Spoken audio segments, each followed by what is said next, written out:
G'day guys, Morezy here, welcome back to another video, and in this video guys I've got a new elevator design for you, and this one is very small. You might remember the Nano-vator I made a while back, which was a 7 block volume. This one has a 6 block volume, so it's a 2x3 footprint, and it goes up and down, and it's amazing. It uses the new observer block, which I absolutely love. It's definitely my new favorite block of all time, and uses quite a few cool little contraptions to make this elevator go up and down. And we go back to the classic style that I use in all my elevators.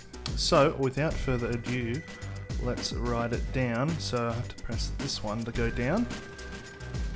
As you can see, it works just fine. A little bit of glitching out, just because that block actually hits you in the head, so that can't really be avoided. Gets down to the bottom, and that's all good. That part returns back up to the top, and down here we can push this guy and we can send it back up. Okay, well the elevator is all the way at the top, so I want to call it back down, so all I have to do is push this button and it's very much instant, and it starts coming back down again, and it will get all the way down to the bottom and then stop, and we can get it and ride it back up again. Here we go. Perfect.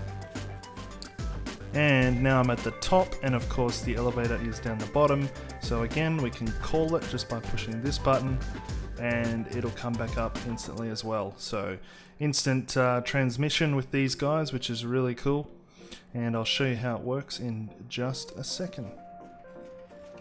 Okay, so the living, breathing heart of this machine is this little guy down here, which is one of the clocks that I showed in my last video.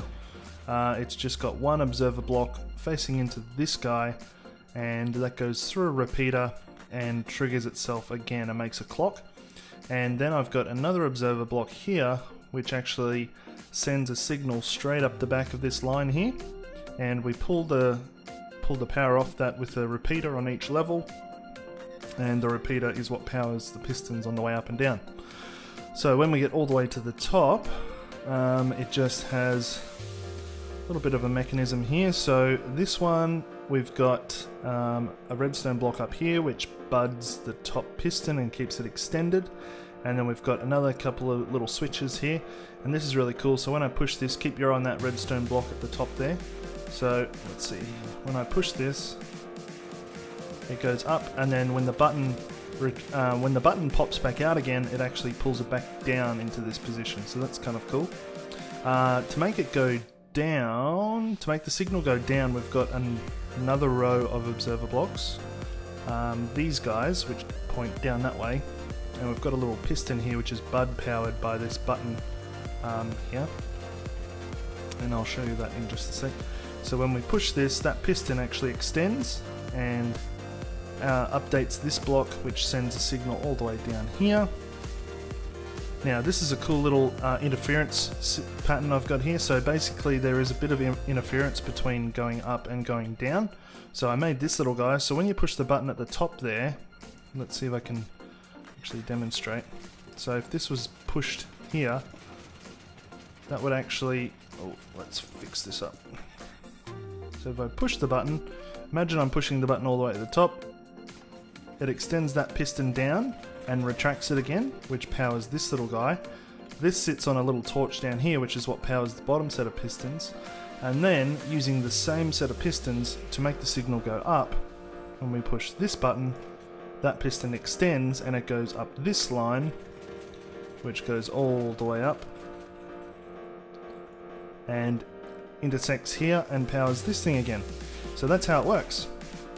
So yeah, up and down elevator, 3x2 footprint, making it a 6 block volume, and yeah, it's pretty awesome if I do say so. New favorite block, the observer block. It's unreal, and I've got quite a few more designs to come yet with this thing, so keep your eyes peeled, and yeah, leave us a comment, let me know what you think, and we'll probably end up doing a tutorial on this, I would say, pretty soon, although it's pretty straightforward just by looking at it. It's not overly complicated. Alright, thanks for watching guys, and we'll see you again next time.